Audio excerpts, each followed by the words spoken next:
大家好，我是咪咪，好久不见。我们今天给大家讲的是飞机起飞还有降落。大家都坐过飞机吧？没有。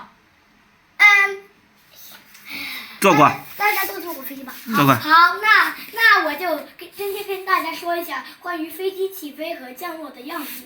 好，想看吗？想。这就当做一个长长的跑道。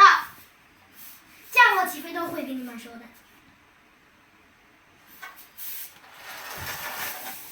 是轮子啊。然后现在飞机要降落，看你是怎么用的。飞机是这样子的，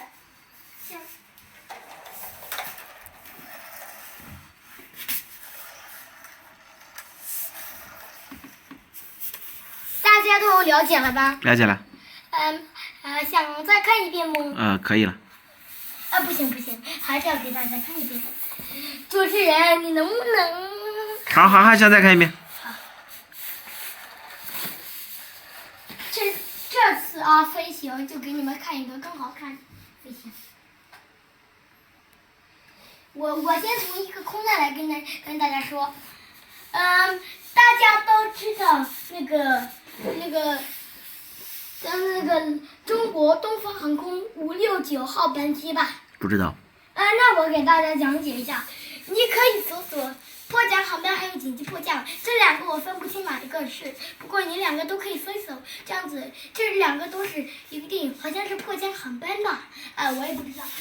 你们两个都收一下。好，蓝天569降落时因为那个什么，然后机器故障就没有成功降落。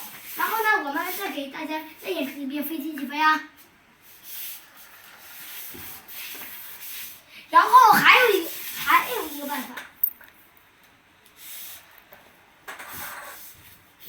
降落了啊，那就这样子。